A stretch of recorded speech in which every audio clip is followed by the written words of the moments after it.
Again, my name is Shay Tanis, and it does say Emily Shay, but I go by my own middle name, Shay Tanis.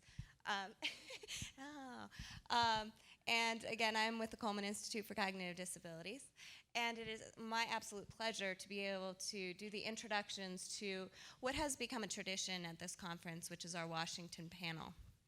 It's a panel in which we bring folks from Washington to share with us what are the innovative practices, what are the research initiatives, what are the investments that are being made in Washington, and how does that translate to the things that we are doing. And so today we have some wonderful representatives, and I am so excited for you to hear some of the things that they have to say, because it is pretty nuanced and really new information, hot off the press, that you have not heard yet. And some of this is the first venue at which any of this information is being shared. So welcome back to our main session.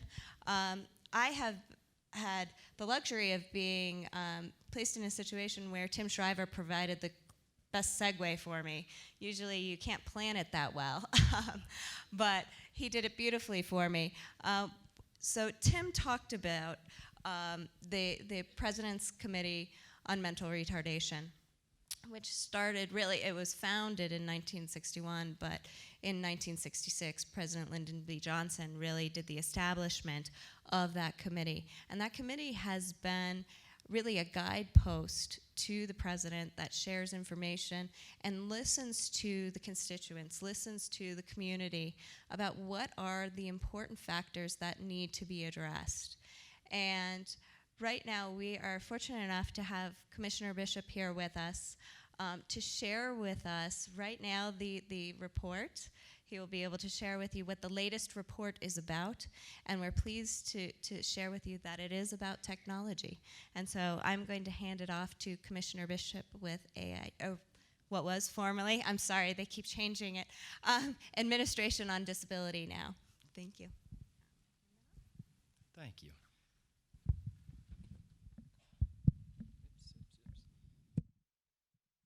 Good morning, everybody.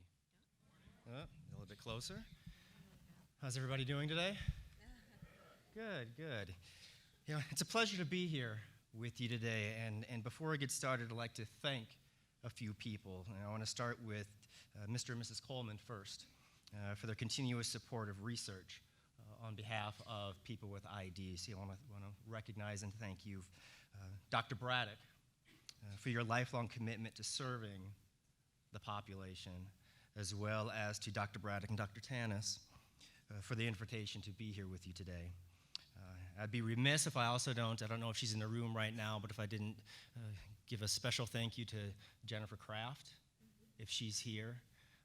It takes strong people to help pull together conferences such as this, and she was the rock that really has helped keep things together, so I think it's important to recognize her as well. And then a few other people that have traveled out here from Washington, D.C. Chairperson Julie Petty for the committee and everything that she has done to help lead the PCPID this year, including help push this report to completion. Liz Weintraub, who's also here from Washington, D.C., and is also a PCPID member. I want to recognize that she's here today, as well as Dr. M.J. Karimi, who's staff for the PCPID and everything that he does to support the committee in writing and finalizing the report.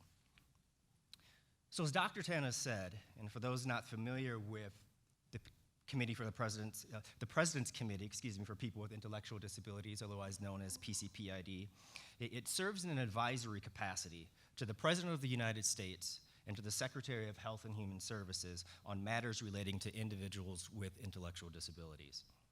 The PCPID, otherwise known as the Committee for short, upholds the right for all people with ID to enjoy a quality of life that promotes independence, self-determination, and full participation as productive members of society. Annually, the committee is responsible for submitting a report to the president on a topic that committee members choose.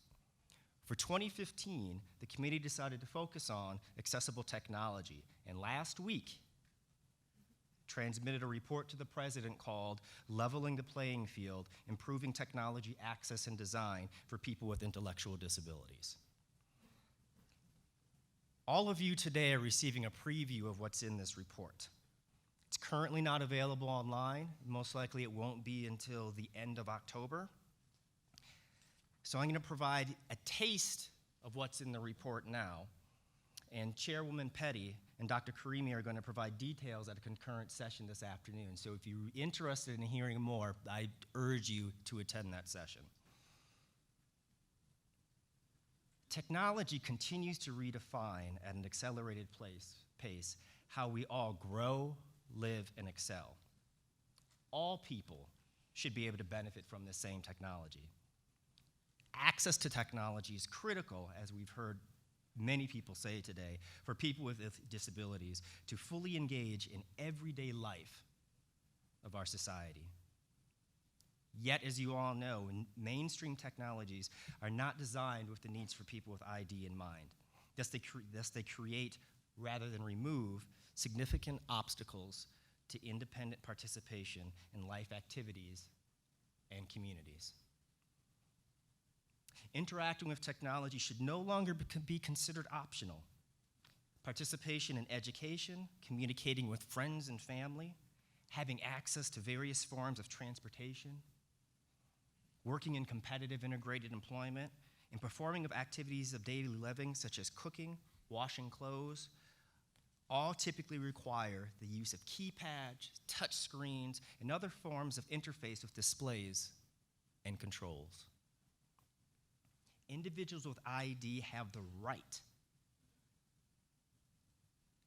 to live in peace and safety, free from neglect, exclusion, and discrimination, and free from financial, legal, physical, and human rights abuses. Each successive decade affords more individuals with ID greater opportunities to exercise these rights. Still, too many individuals with IDs and their families remain underserved by services available to other citizens, or have lack of access to life-changing technology that could minimize exposure to health, economic, social, or personal risks. This has to change. And technology is the great equalizer and can enhance participation of people with ID in all aspects of society. Oops. Which one is it? That one. Thank you. I should have changed it a long time ago, actually. That is why PCPID members decided to focus on this topic and on the following 4 areas in the report: elementary, secondary, and post-secondary education, community living, employment and economic well-being, and finally, health and wellness. Each one of these areas is clearly defined within the report, and then underneath each area, we provide recommendations that either can take place at the federal level and/or within Congress or at the local level. Furthermore, and similar to the Coleman Institute's Declaration of the Rights of People with Cognitive Disabilities to Technology and Information Access, PCPID members found that public-private partnerships can be effective in making available technologies and technological innovations accessible and affordable, which is crucial and key. Universally designed technology can benefit all users, including those with ID, and can provide a market advantage to developers. We up here as federal agencies also have the responsibility to encourage, work with, and incentivize both the public and private sectors to develop and promote technologies that incorporate universal design and principles, are flexible and adaptable, and can be personalized and used to match the unique needs and preferences of people with ID. Finally, committee members realized that there were common themes that existed across all 4 focus areas. And the group developed a set of 10 overarching principles or technology recommendations that illuminated these themes of accessibility, affordability, independence, the enforcement role of federal agencies, and creating incentives for product development and research. Some of these examples, and again, we're going to go further into detail at the concurrent session, but some of these examples include the president recognizing and affirming the equal rights of people with cognitive disabilities to technology and information access by recommending that the president embrace the Coleman Institute's Declaration of the Rights of People with Cognitive Disabilities to Technology and Information Access. Adopting and incorporating the federal statute policy and recommended practice definitions for cognitive accessible technologies, which the committee defined as usability of technology by people with intellectual and developmental disabilities. Cognitive design, which the committee defined as ensuring that mainstream technologies are designed for people with IDDD from the beginning and that the design includes their input.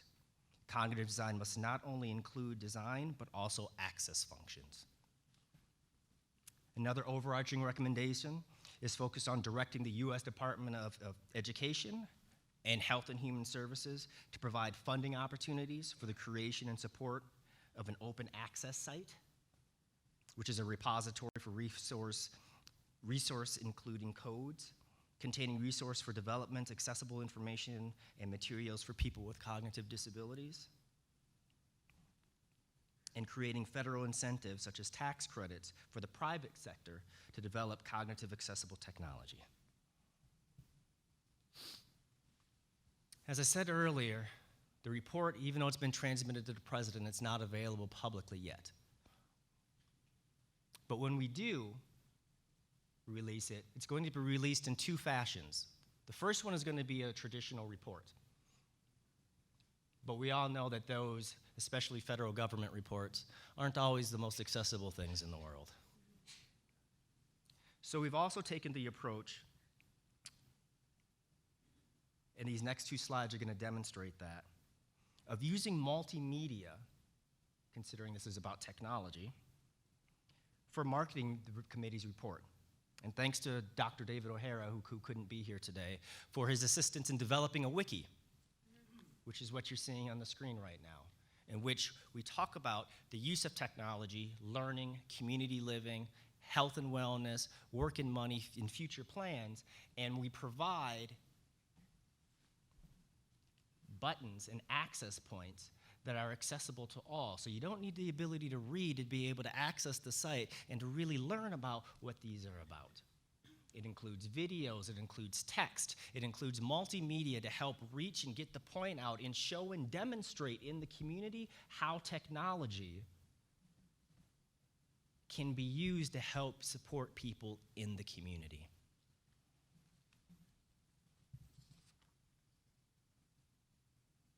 So these are a few of the screenshots that we're using to help build this out. So this won't be a static report. We've also developing the wiki so that committee members and staff will have the ability to update it. So as things change across the United States, we'll be able to keep track of it in real time and make these changes to this specific wiki in the website. This would be the first time, one of the first times in the committee's history that the report will be ever changing. It's starting off as being static at this point in time, but every so often as technology changes, as new information comes out from federal agencies that decide whether or not they're going to embrace technology, we're going to keep track of it and move it in perpetuity.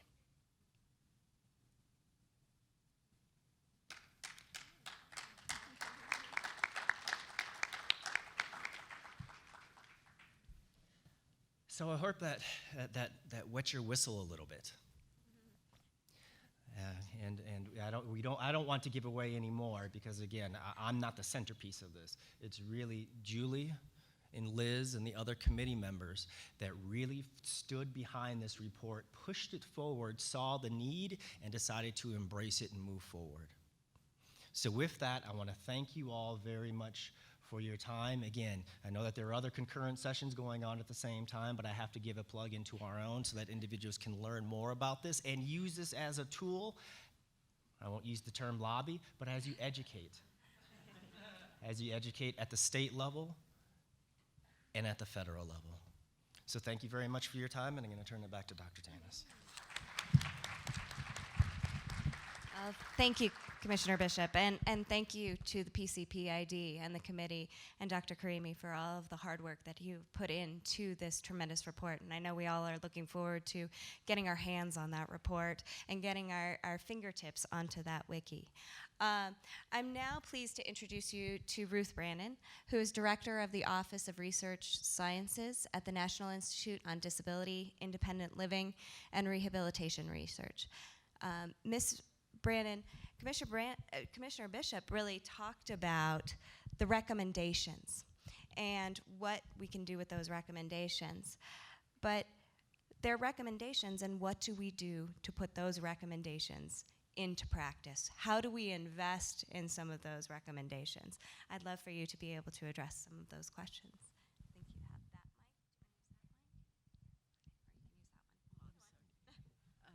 mic. Already starting off slow. Well, I'm going to try to answer that a little bit through the presentation I'm making about NIDLR and what its research is about. I actually am not as familiar with the work that Commissioner Bishop just talked about, because our focus on research is broader than developmental disabilities, and I realize that I don't know, a number of our grantees are in the audience, but there are an awful lot of people who I don't know what you know about NIDLR, so I'm going to give you an overview and hope to try to convey what our mission is and why we think it's important, and how it fits into the long-term outcome of having improved technology for individuals with disabilities, and particularly those with cognitive disabilities. So I have way too many slides, I'll warn you, and I'm going to skip one or two. I think it's important to understand about our mission. This is a mission that's been in our statute from the beginning, is that it's about generating new knowledge and promoting its use, and it's also about expanding society's capacity to provide full opportunities and accommodations for citizens with disabilities. So we're very interested in the public responsibility of our mission. We have moved from the Department of Education, where we've been seated for more than 30 years, to the Administration for Community Living, and we're now working directly with Aaron and with a number of other people. A lot of people are interested in knowing the status of this, so very quickly, it was signed on July 22nd of 2014. It's more than a year old. It was effective immediately, but it's moving a business. It's moving something that had deep tentacles in the Department of Education. So a lot of business lines have been moved, but we are, our staff transferred. We became ACL staff in February of 2015. Our grants transferred in March of 2015, and we're very much looking forward to a physical move to ACL space, going back to the Switzer building, for those of you who know our long history there. And we will be co-located, which we think will tremendously improve our ability to collaborate and coordinate with our new fellow ACL colleagues, because that's what they are. So what's been the impact of WIOA? Well, it's too early to tell, but the most obvious things for us were independent living was added to our name, so we're no longer NIDR, we're now NIDLR. There's a lot of discussion about how to pronounce that, so that's what won. I think it's important for people to know that WIOA did not change any of our original authorities to do research across a wide spectrum of topics. However, the move to ACL is critical, because with that move there is a particular research on emphasis on research and development to enhance and support community living. It was always our main outcome goal, but it's going to become much more obvious as we work within the ACL structure. So what are the opportunities of working in ACL? Well, ACL's focus on disability and aging issues and the types of programs that it sponsors already affords many opportunities for us to work and bring our research expertise to what they're already doing in service delivery. Being in HHS also opens up an easier collaboration with other agencies that conduct research, like the NIH, the NIA, the AHRQ. We're already starting to do that. Finally, I think access to service delivery programs will allow two things. First of all, we're going to have a better understanding of needs at the service delivery level. And secondly, as research and evidence-based practices and findings come out of what we do, we are going to be able to do knowledge translation work more directly with entities that are in the ACL network. And there are a couple of examples already. We had already begun working with the ADRCs and trying to help as disability became a greater part of what they do, trying to help with our research to inform that. And Aaron is actually in charge of the traumatic brain injury program that was recently moved from HRSA to ACL, and we are major players in rehabilitation research in traumatic brain injury, and we have begun meeting our staff with the staff of his division so that we can provide input based upon the work that we've done for 30 years on traumatic brain injury. I think we bring research and development expertise to ACL. We bring significant experience in longitudinal database collection, data collection and analysis. And I think ACL is particularly interested in our technology research because of the way that technology and the role technology plays in helping people remain in the community. There are challenges, and I'm just throwing this out there for the folks who are our grantees. There are new grants processes and procedures. One thing that's going to be important to that community is that the grant notices will not be published in the Federal Register. They will be, and I don't have to read this, so people, we'll make sure this becomes available, but they'll be posted in different places. And obviously, one of the challenges of moving to any new environment is finding your place in an environment where the culture has been different and focused on different things. But we're working on that, and I want to reassure people that we feel very, very welcome in this new environment. So, what is our technology portfolio? About 35% of our funds are developed, spent in technology endeavors. We have the RERC program that many of you know about, and Kathy Bodine is going to speak about later on. There's a lot of investment in the Small Business Innovation Research Program, and we have moved to do more field-initiated research using other mechanisms. And we're getting a lot of development and technology applications in our disability rehabilitation research program and our field-initiated programs. So the number of technology grants is growing. We are also working on regulations that will actually carry out WIOA. There are new regulations that are now in their third round of review in HHS. And in those regulations is a description of stages of development that we have undertaken to balance what were stages of research that were published in our last long-range plan. And it's been kind of controversial to try to develop stages of development, and we are putting them out there for comment, and they're written for comment so that we can respond to people's concerns.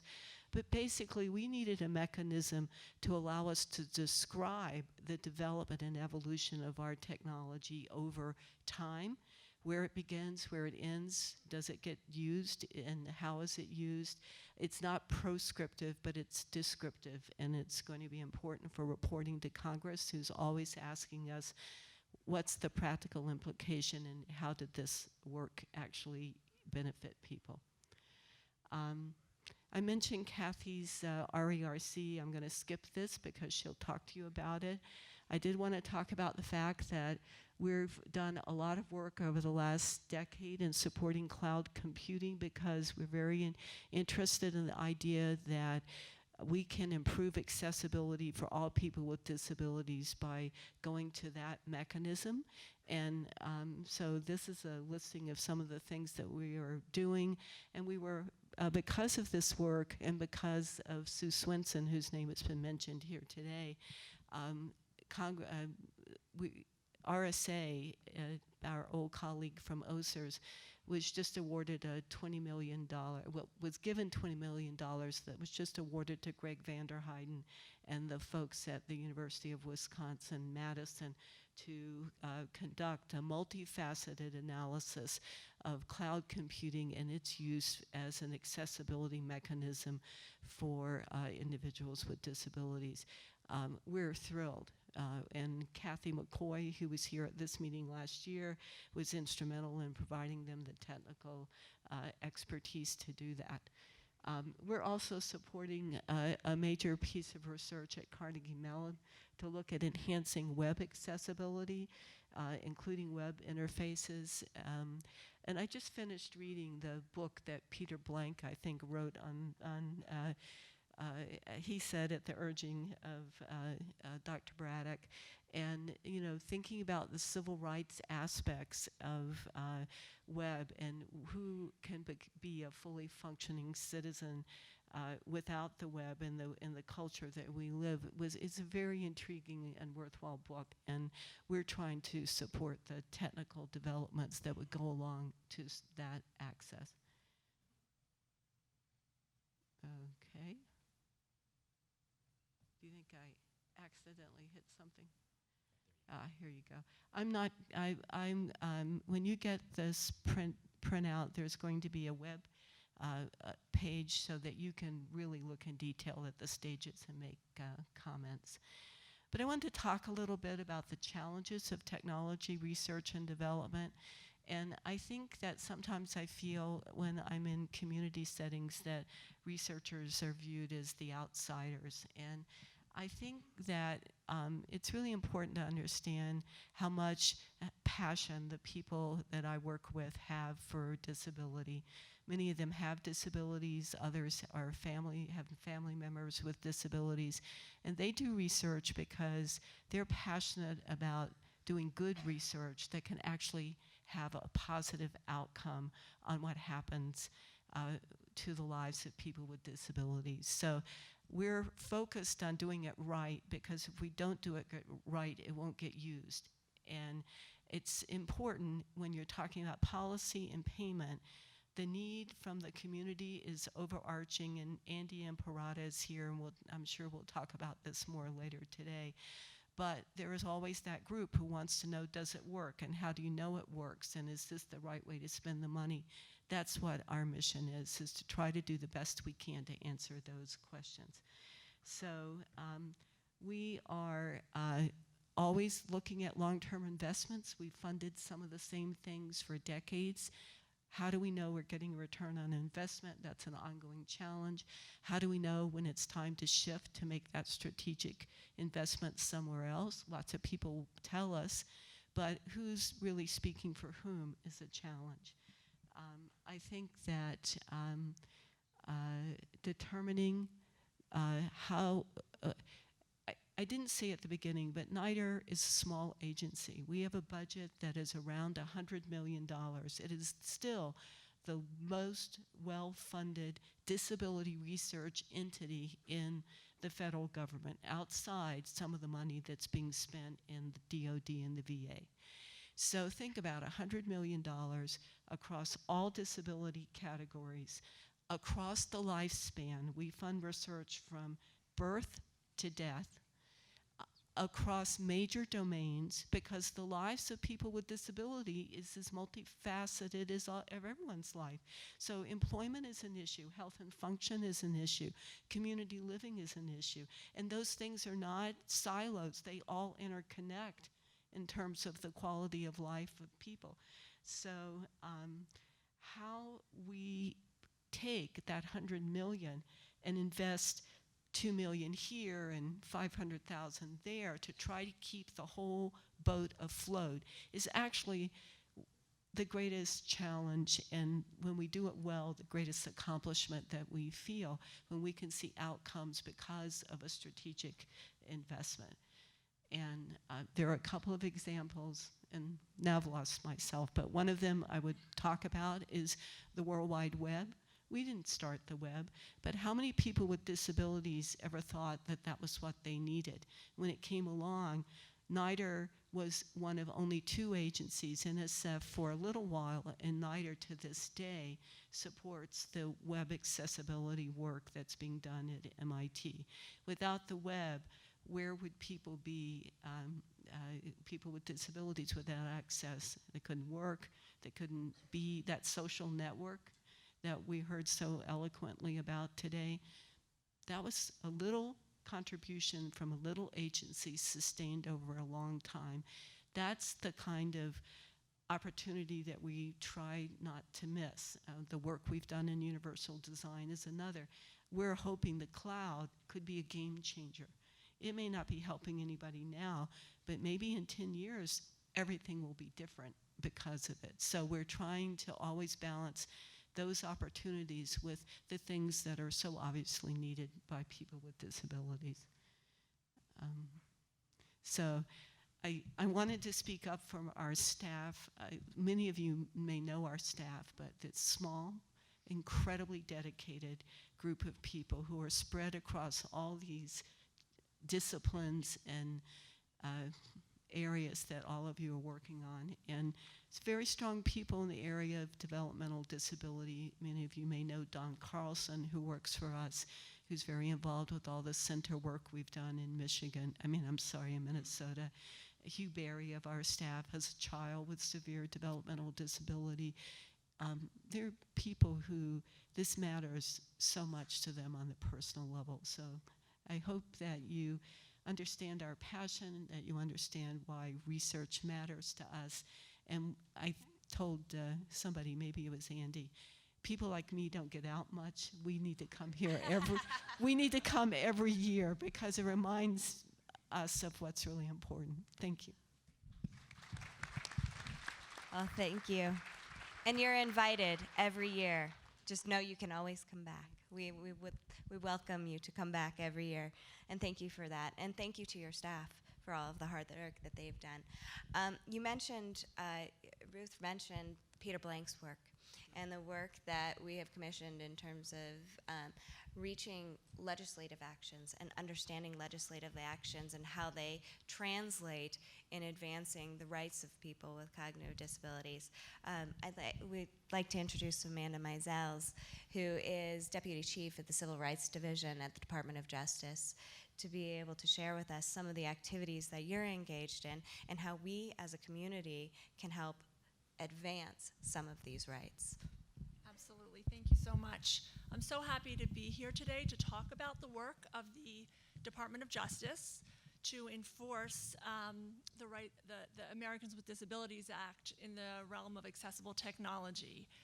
Accessible technology is a priority for the department, and when Congress enacted the ADA in 1990, its goal was for people with disabilities to fully participate in the mainstream of American life, and specified that the ADA should keep pace with the rapidly changing technology of our times.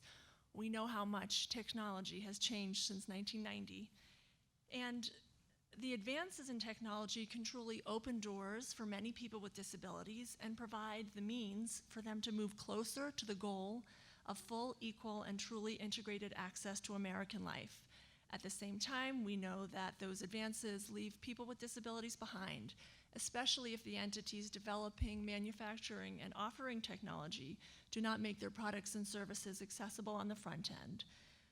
Accessibility must be built into the technological environment, like accessibility must be built into the physical environment to avoid the exclusion and segregation of people with disabilities from American life.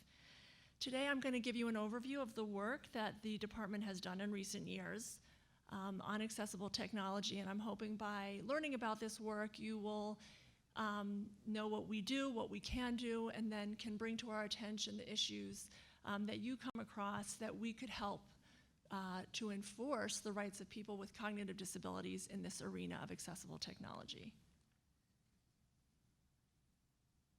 So at the Disability Rights section, which is the section of the Civil Rights Division where I work, we enforce Titles 1, 2, and 3 of the ADA to ensure equal access and non-discrimination.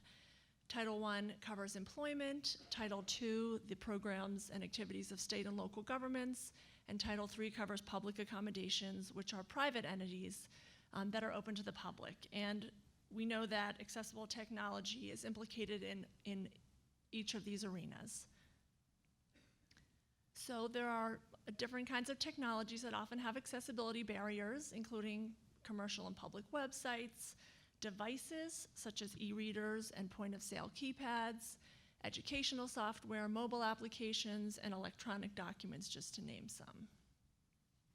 So we have many tools at our disposal to advance the goal of equal access for people with disabilities. We can publish technical assistance. We do have many documents setting out the requirements of the ADA. We can initiate investigations. We can file lawsuits. We can intervene in existing private lawsuits. We can issue letters of findings. We also file statements of interest, which are briefs that we file in existing private litigation, like an amicus brief setting out our legal positions. And we also promulgate the regulations under Titles 2 and 3 of the ADA. So speaking of regulations, many of you know that there are web accessibility regulations under development. In 2010, we published an advanced notice of proposed rulemaking on accessibility of web information and services provided by the entities covered by the ADA. And since then, we have been working on 2 separate regulations, one for Title II and one for Title III, notices of proposed rulemaking on accessibility of web information and services.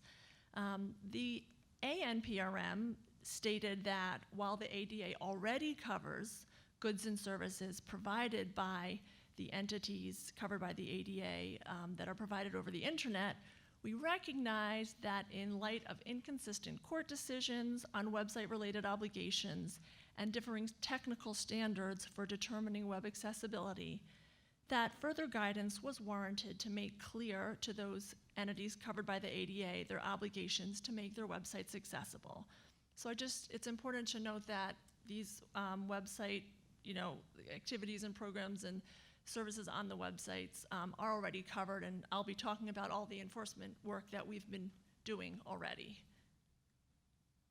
So in terms of technical assistance, the Department of Justice, jointly with the Department of Education, published a Dear Colleague letter in 2010, and this was a letter that went out to college and university presidents throughout the country, explaining the need to ensure that people with disabilities are not excluded or denied equal opportunities because of inaccessible technology. The letter discussed the use of e-readers and emerging technology in the classroom settings. So we've also put out a document on accessibility of state and local government websites to people with disabilities that provides guidance with simple steps to ensure that government websites have accessible features for individuals with disabilities so they can have equal access to that government's programs, services, and activities. So now I'm going to talk about some of our enforcement. We've done a bunch of enforcement actions that involve websites. One recent settlement agreement was with edX, Inc. That was earlier this year. So edX is a nonprofit that was created by MIT and Harvard to offer massive open online courses, or MOOCs, to the world. These courses are largely offered for free in a wide variety of subjects, and currently edX has over 450 courses. So we were able to reach an agreement with edX to ensure that its website, its platform, and its mobile applications will conform to WCAG 2.0 AA. They're also providing, under the agreement, guidance and authoring tools to the entities that are creating and posting the courses on edX.org. Many of those entities are independently covered by the ADA, and that guidance will help them create the accessible course content. Another benefit is because edX makes its software code freely available, any modifications to that code will enable other MOOC providers to enhance the accessibility of their online offerings. Again, in the realm of websites, we reached a settlement agreement with Peapod, which is an online grocery delivery company, which delivers more than 23 million orders in the Midwest and the East Coast. And their website was not accessible, but under our agreement, it is going to be accessible, conforming with WCAG 2.0 AA again. And additional features that we put in our agreements are that they will designate a web accessibility coordinator, retain an expert web accessibility consultant to perform annual reviews, adopt a web policy, test their websites, and provide training. Again, on websites, we intervened in a lawsuit brought by the National Federation of the Blind against H&R Block, and that was due to their website and their tax filing utility, which was online, not being accessible to some blind users. So the lawsuit resulted in a consent decree under which, like these other agreements, H&R Block agreed to make sure that their website, their tax filing utility, and their mobile apps would be accessible in conformance with WCAG 2.0.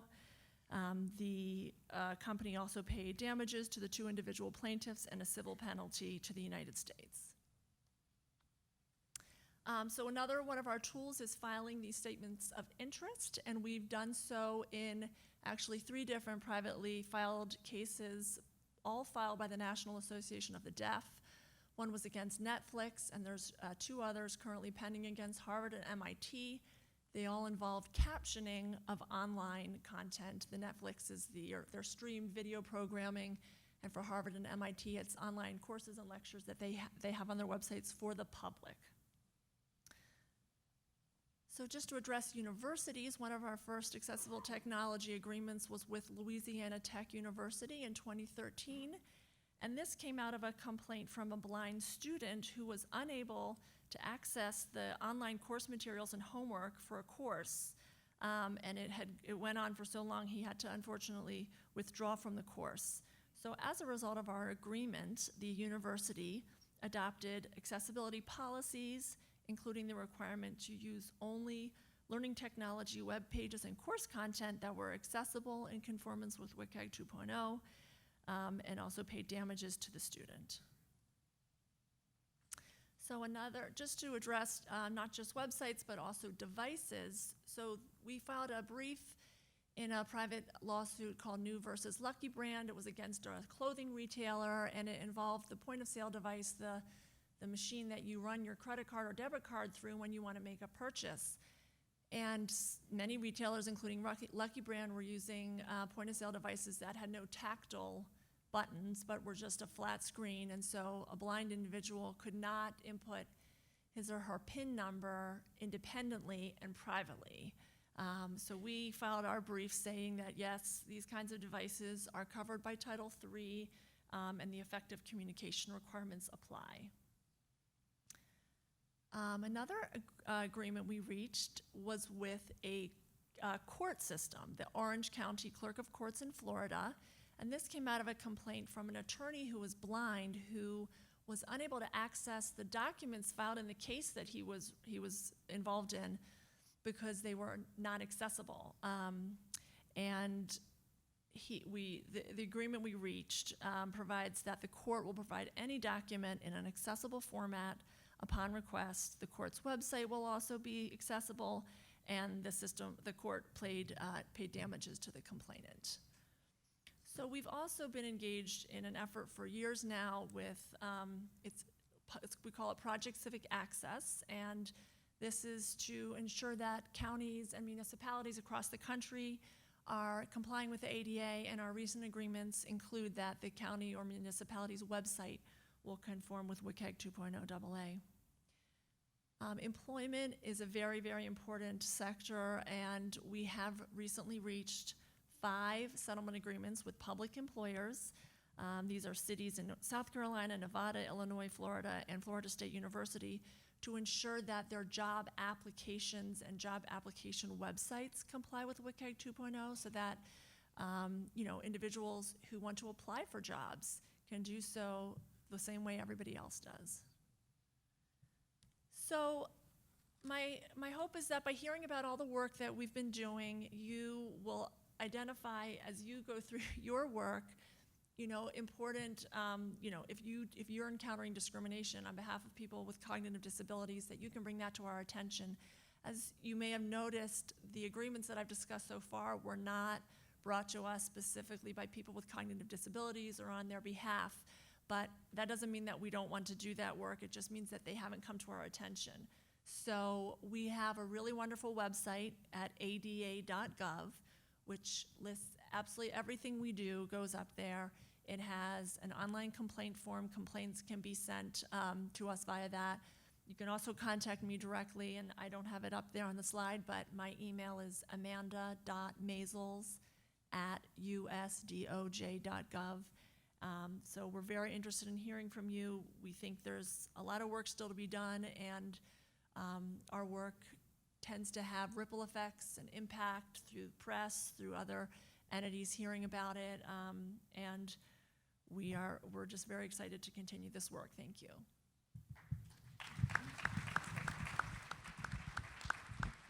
Well, thank you. I want to thank the entire panel here for their time and for all the valuable information that we have gathered from them.